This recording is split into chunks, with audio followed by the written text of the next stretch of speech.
ابن عثمان گیا اور ابن اسماعیل بھی ملک کی حالت سدھارتا، جوانوں کو ابھارتا اور دشمنوں کو لتاڑتا دنیا سے رخصت ہو گیا۔ اب ابو الحسن غرناطہ کے تخت کی زینت تھا، بہادری، دلیری، جرت اور شجاعت میں اپنی مثال آپ تھا۔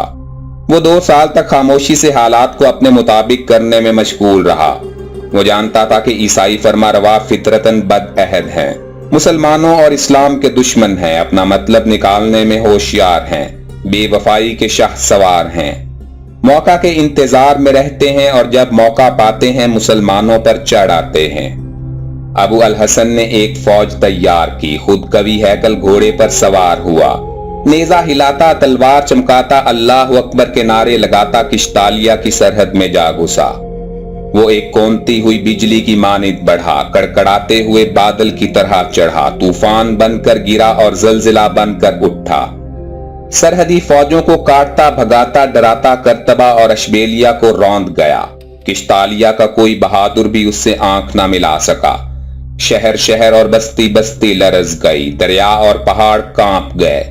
جو سامنے آیا کٹ گیا، جس نے آنکھ ملائی زندگی سے رہائی پائی، جس نے ہاتھ اٹھایا اپنا ہاتھ کٹا ہوا پایا۔ وہ قیدیوں کی قطاریں بناتا، مال غنیمت کے گٹھڑ اٹھاتا غرناطہ آیا تو مسلمانوں کے دل خوش ہو گئے۔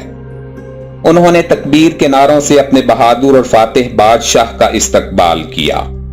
کشتالیہ کے مرد میدان بہادر جوان ڈی لیون نے جوابی حملہ کیا اور ایک سرحدی شہر پر قبضہ کر لیا۔ جو ہی ابو الحسن کو اس حادثہ کی اطلاع ہوئی، اس کا چہرہ سرخ ہو گیا، آنکھوں سے شعلے نکلنے لگے۔ وہ بے اختیار پکار اٹھا کہ ہم انتقام لے کر ہی رہیں گے۔ اس نے فوج کو تیاری کا حکم دیا، زرہ پہنی، خود سر پر رکھا، ہتھیار لگائے، گھوڑا منگایا اور اچک کر سوار ہو گیا۔ فوج پیچھے چل دی، اللہ اکبر کا نعرہ گونجا، فضا لرز گئی، زمین کانپ اٹھی۔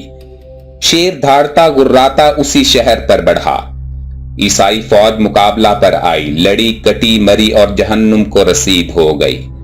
شہر قبضہ میں آیا، سرحدی علاقوں کو زلزلایا، واپس لوٹا، فتح کے جشن منائے، خدا کے حضور سجدے کیے اور مدد و نصرت کی دعا مانگی۔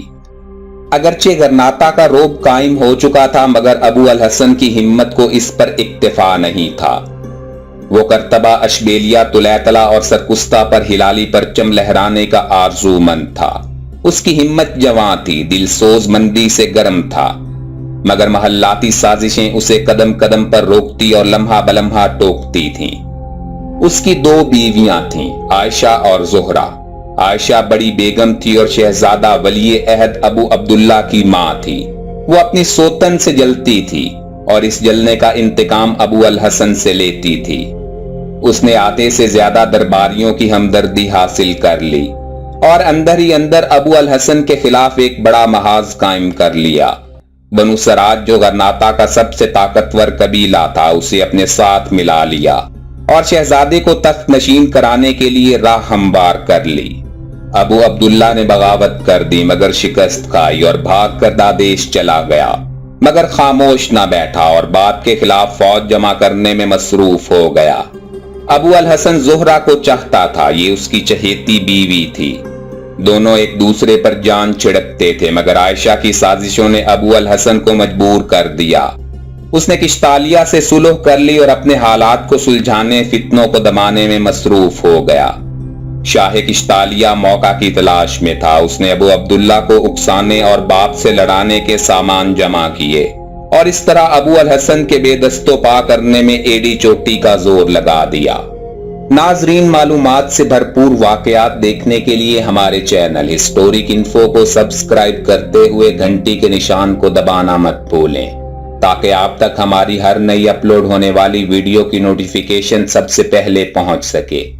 اسی طرح ہمیں فیس بک پر فالو کرنے کے لیے ہمارے فیس بک پیج ہسٹورک انفو کا لنک ڈسکرپشن باکس میں موجود ہے۔ زندگی رہی تو جلد ہی دوبارہ ملاقات کریں گے۔ اپنا بھرپور خیال رکھیے گا۔ اللہ حافظ۔